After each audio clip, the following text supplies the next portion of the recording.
Today, we are jumping into one of the most intense family reunions in history. We're talking about the story of two brothers, Jacob and Esau, who've been estranged for years. Now, to really feel the weight of this moment, you've got to understand the betrayal that kicked this whole thing off. See, years and years ago, Jacob didn't just steal Esau's birthright, he also stole their father's blessing. In their culture, that was everything. It was the transfer of power, wealth, destiny. This wasn't a small thing.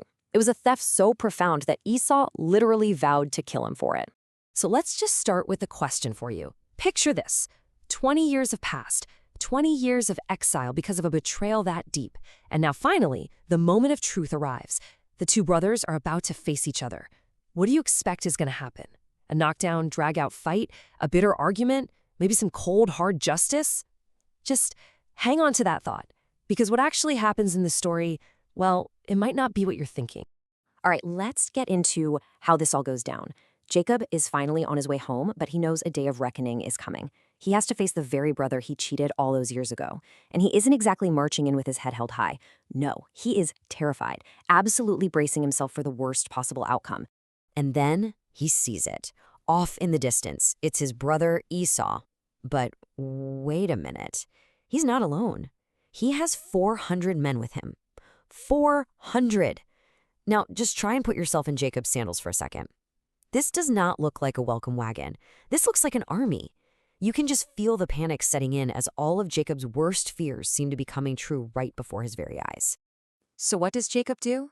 He gets strategic. He splits up his entire family into a kind of procession. First, he sends the handmaids and their kids. They're basically the first line of defense, a potential sacrifice. Then he sends his wife Leah and her children. And way at the back, in the spot he thinks is the safest, he puts his favorite wife, Rachel, and their son Joseph. Let's be clear, this is a desperate, calculated move by a man who is preparing for a complete and total catastrophe. So the stage is set. It looks like we're heading for a massive confrontation. But Jacob doesn't just hide behind his family. He actually walks out in front of everybody to meet Esau head on. And what he does next? Well, it is incredibly important. So you see this number, 7. Before I tell you what it means here, just think about it for a second. In so many ancient cultures, this number means completion, or perfection, or something divine. And in this story, it represents the absolute, total submission of one man to another. And here's why that number is so critical. Jacob bows to the ground, not once, not twice, but 7 times as he gets closer to Esau. This is not some casual hello. This is the ultimate act of humility. This is the kind of reverence you'd show a king. The man who schemed and tricked his brother is now making himself as low to the ground as he possibly can. So Jacob has done all this fearful planning. He's put on this huge display of submission, and then the story just flips on his head. Esau's reaction is the absolute last thing Jacob, or anyone reading the story for that matter, would ever have expected. This is where everything changes. You see, Jacob was expecting anger. He was expecting retribution. He'd literally arranged his family to minimize the damage. But what he got was the complete opposite. He got grace. He got forgiveness.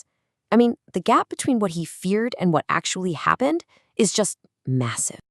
Esau ran to meet him. He didn't just stand there with his army and wait for Jacob to finish bowing. He ignored all that, closed the distance himself, and he embraced the brother who had ruined his life. And right there, in that one moment, 20 years of pain and anger and fear just wash away in tears. Okay, so the emotional peak has passed, but this whole encounter isn't over yet. Now a kind of negotiation starts up, and it's all centered on this huge gift of livestock, goats, camels, you name it, that Jacob had sent on ahead to try and smooth things over. Esau asks a really direct question here. He's seen the hundreds of animals, but he's not just asking, hey, what are these for? He's asking about Jacob's motive. He's basically saying, Jacob, what was this all about? I know you sent this as a bribe to try and buy my forgiveness. But just listen to Esau's response. He says, I have enough, my brother. He turns down the gift. He's sending a clear message. My forgiveness is not for sale. It's free. And notice what he calls him, my brother. He's reaffirming their relationship. That's what matters now, not some payment. Jacob's reply here is just, wow. He begs Esau to take the gift, but he completely changes its meaning. He says, it's not a payment, it's a celebration. And then he delivers this incredible line. He says, seeing his brother's face is like seeing the face of God, What he means is that by receiving this totally unexpected, unearned forgiveness, he's witnessed something divine. So Jacob insists, and finally Esau accepts the gift. And that act, right there, is what seals the deal. The gift is no longer a bribe from a man who's afraid. It's now a symbol of their renewed brotherhood, given and accepted in peace. So they've made up, they're reconciled. So what happens next? Do they just merge their families and ride off into the sunset together? Well, the story gives us a much more realistic and you could even say a more mature ending to their meeting. Esau actually makes this very generous offer to travel with Jacob, to act as a protective escort. But Jacob politely says no. He explains that with his young children and all the flocks, he has to move at a much slower pace. Now, it's really important to see this isn't Jacob snubbing him. It's a practical, honest admission that their lives are just on different tracks now. And this is their new reality. Esau heads back home, to his own territory in Seir, and Jacob continues his own journey, eventually settling down in a totally different area. They've found peace with each other, and that's what gives them the freedom to live peacefully apart from each other, each one following his own destiny. And really, that's the big takeaway here, isn't it?